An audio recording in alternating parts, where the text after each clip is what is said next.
Hello everyone, welcome to my YouTube channel. आज से मैं आईटीआई इलेक्ट्रॉनिक्स मैकेनिक्स के टॉपिक्स के बारे में डिस्कस करूँगा। और अभी आप सब जानते हैं कि एग्ज़ाम्स आने वाले हैं आईटीआई के, तो मैं जो मोस्ट इम्पॉर्टेंट क्वेश्चन है उसको डिस्कस और एक्सप्लेन करूँगा। तो आज मैं पहले टॉपिक की बात करूँगा, पहले मॉड्यूल की, जो कि है बेसिक वर्कशॉप प्रैक्टिस। तो चलिए डिस्कस करते हैं।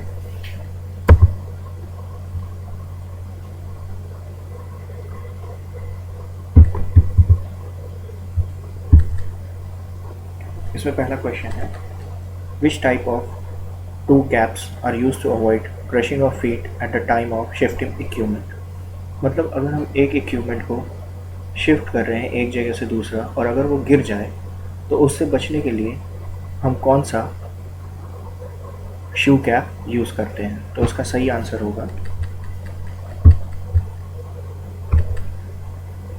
Steel to caps. अब क्यों इसका सही आंसर ये है, क्योंकि आप इस डायग्राम में देख सकते हैं जो भी हमारे शूज़ है, अगर उसमें हम स्टील की कोटिंग कर दें तो वो मजबूत हो जाता है, जिससे अगर कोई भी कंपोनेंट या डिवाइस उस पर गिरे तो वो हमें पैरों को बचा लेता है। नेक्स्ट क्वेश्चन पे जाते हैं, how the gas and liquefied gas are classified. जो गैसेस होते हैं और लिक्विफाइड गैस हैं उनको कौन सी कैटेगरी में रखा गया है, class A, class B, class C या फिर class D.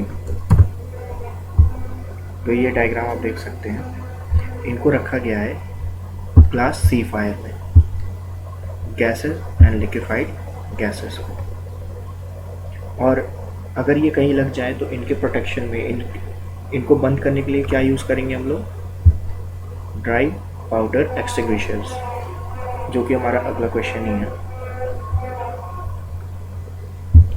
Which fire extinguisher is use to put off class C type of fire. तो मैंने पहले ही डिस्कस किया था, dry powder extinguishers.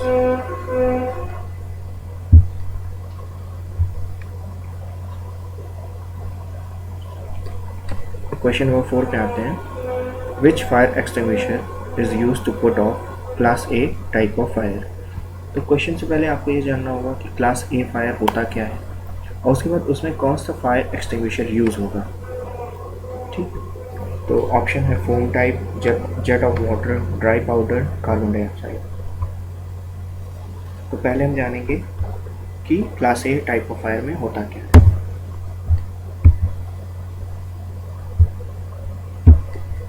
Class A fire में वुड, पेपर, क्लॉथ या फिर अलग कोई सॉलिड मटेरियल में अगर आग लगे तो वो क्लास ए फायर में कैटेगराइज होता है। और तो सही आंसर इसका होगा jet of water should be option number C, sorry option B.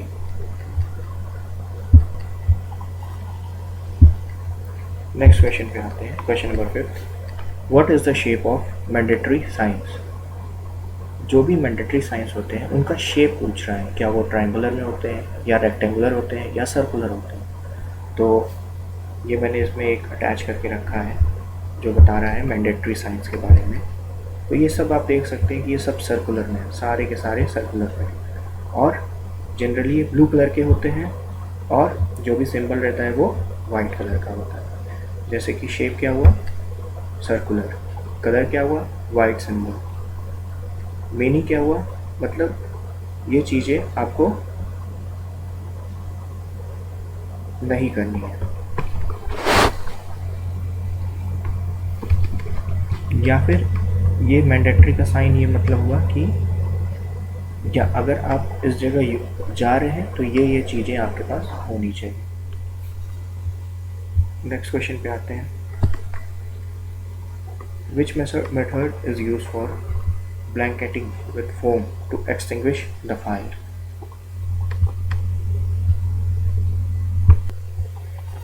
तो क्वेश्चन हमें ये कह रहा है कि ऐसा कौन सा मेथड है कि आग लगी हो तो हम उस पर फोम की परत, फोम की चादर टाइप बिछा देते हैं. ये कौन सा प्रोसेस होता है? कूलिंग, स्टाविंग, स्मूथरिंग या फिर हीटिंग? तो आइए देखते हैं.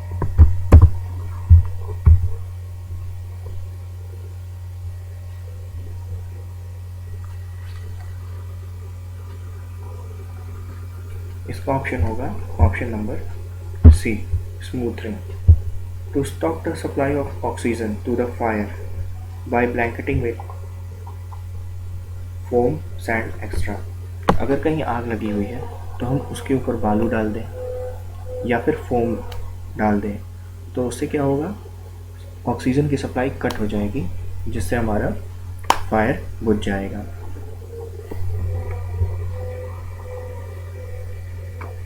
नेक्स्ट क्वेश्चन है which material is use for making instrument cabinets.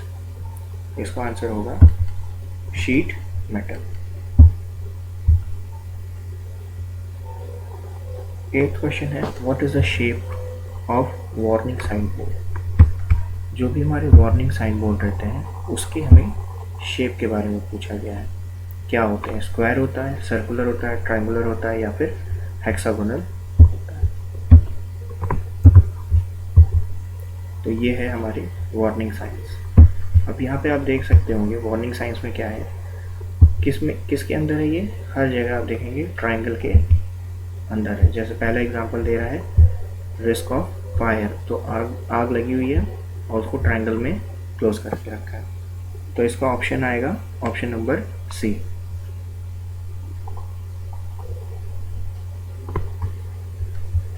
Next question पे चलते हैं. Which class of fire is classified involving metal. अगर मेटल में आग लगता है तो वो कौन से क्लास ऑफ फायर में आएगा? क्या क्या ऑप्शन है? Class A, class B, class C या फिर class D.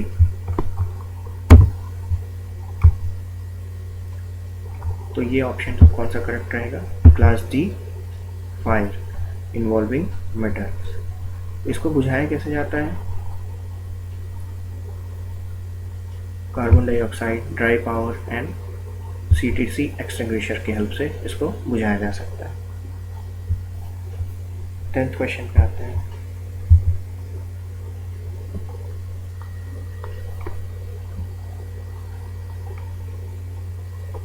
Which step is followed for treating a person from electric shock. अगर किसी बंदे को इलेक्ट्रिक शॉक लग जाता है तो हमें क्या स्टेप फॉलो करना चाहिए? तो इसका राइट ऑप्शन होगा move the victim to a ventilated place. मतलब उस आदमी को किसी हवादार जगह पे भेजना चाहिए. नेक्स्ट क्वेश्चन है कि जो भी हमारे प्रोहिबिशन साइन है, मतलब जो हमें नहीं करने हैं, उसका शेप पूछ रहा है. कौन से शेप के अंदर वो रहते हैं? स्क्वायर, सर्कुलर, ट्रायंगुलर या फिर रेक्टेंगुलर. चलिए देखते हैं.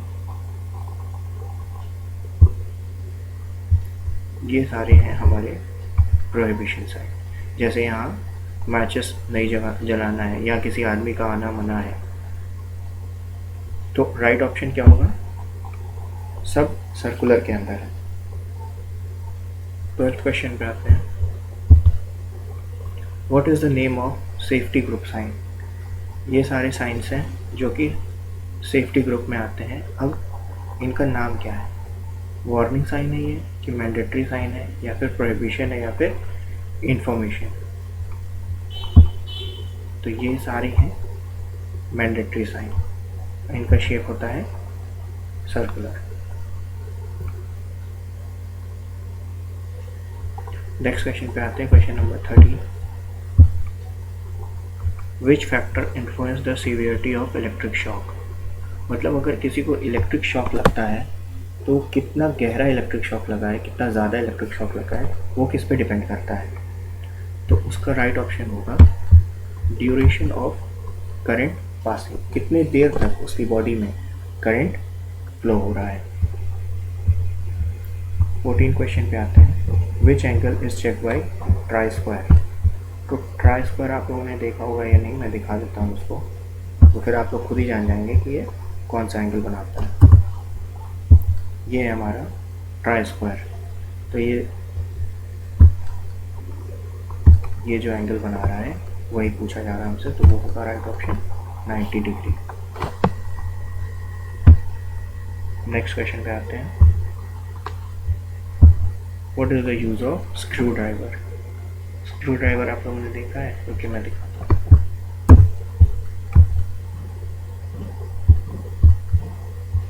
ये होता है स्क्रू ड्राइवर।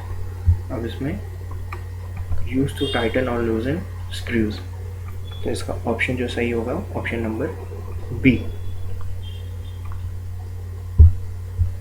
16 क्वेश्चन पे आते हैं। What is the maximum size of drill bit use in electrical hand drill. तो ये तो याद करने वाली चीज़ है, तो ये इसका ऑप्शन होगा D. 17 which tool is use for seaming the funnel like taper. इसका सही ऑप्शन होगा ब्लो हॉर्न स्टेक। अब ये स्टेक क्या होता है, इसको मैं डायग्राम से थोड़ा बताने की कोशिश करता हूँ। अब स्टेक्स क्या होते हैं, ये बेंडिंग के लिए और शीट मेटल को फॉर्म करने के लिए यूज़ किए जाते हैं। अब इनके 3 टाइप के होते हैं stakes, hatchet stake, square stake, blow horn square stake और बिवल एज स्टेक। जो हमारा क्वेश्चन पूछा गया है उसका सही ऑप्शन है blow horn stake.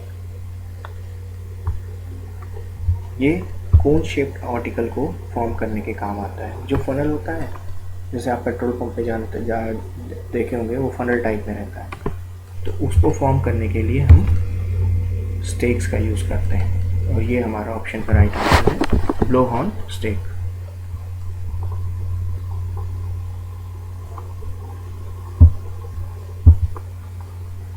Next question पे आते हैं। What is indicated by the arrow marked S in the sewing operation। ये जो X यहाँ बन रहा है वो क्या दर्शा रहा है, तो ये हमें दर्शाता है किस साइड प्रेशर लग रहा है। Option number B. 19th question पे आते हैं। What is the purpose of wood rest file। पहले तो फाइल के बारे में जान लीजिए। फाइल क्या होता है, किसी चीज़ को स्मूथ करने का काम आता है। जो एजेस होती हैं हमारे, उनको घिस के राउंड करने के या फिर स्मूथ करने के काम में आता है। ठीक, तो जो हमारा इसमें राइट ऑप्शन होगा वो है प्रिलिमिनरी रफ वर्क।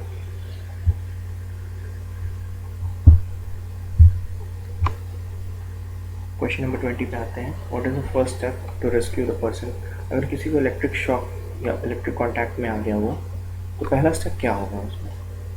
सबसे पहला स्टेप तो यही होगा कि जो भी पावर सप्लाई से वो इलेक्ट्रिक कांटेक्ट में आया उसको हमें बंद करना रहेगा। तो option number C.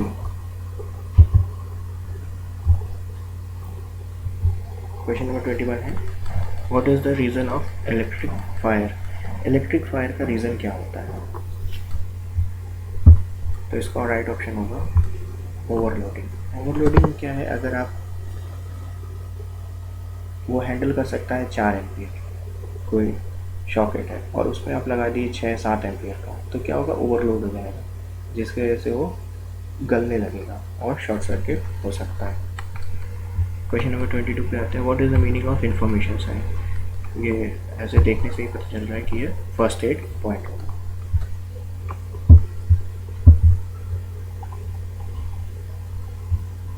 Question number 23 है।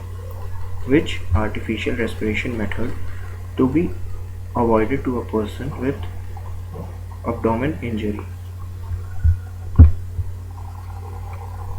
इसमें पूछा जा रहा है, अगर पेट में चोट लगता है और उसको सांस लेने में दिक्कत आती है, तो कौन सा मेथड हम यूज़ करेंगे। तो इसका राइट ऑप्शन होगा शेफर्स मेथड। शेफर्स मेथड में आपको डायग्राम पे दिखा के समझाना चाहता हूँ। ये है शेफर्स मेथड। जो भी विक्टिम है उसको पीठ के बल बिठा करके उसके बाद बैक को पुश किया जाता है। ये ज़्यादातर यूज़ किया जाता है जब कोई डूब गया हो तो उसको निकालने के बाद। क्वेश्चन नंबर 24 है, what is the cause of injury eight the time of lifting a load. अगर आप किसी हैवी लोड को उठा रहे हैं तो उसकी भी कुछ टेक्निक्स होती हैं जिसको आप फॉलो नहीं करेंगे तो आपको प्रॉब्लम हो सकती है। तो इसका राइट ऑप्शन होगा रॉन्ग लिफ्टिंग टेक्निक्स। अगर आप किसी चीज़ को गलत तरीके से उठा रहे हैं तो फिर आपको दिक्कत हो सकती है।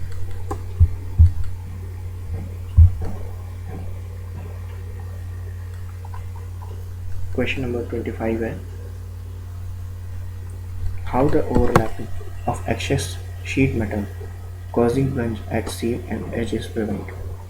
अगर आप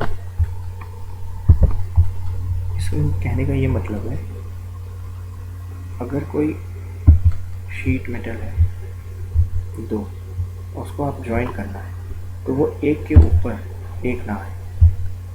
इसको आप कैसे, कौन से प्रोसेस से ठीक कर सकते हैं। तो वो प्रोसेस है नॉचेस। नॉचेस में क्या हुआ कि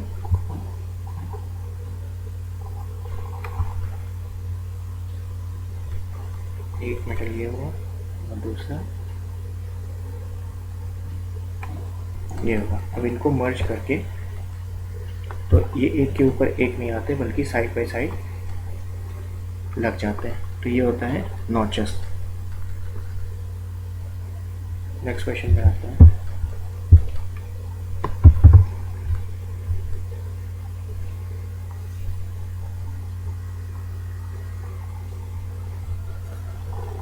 what is the effect of electric shock at very low voltage.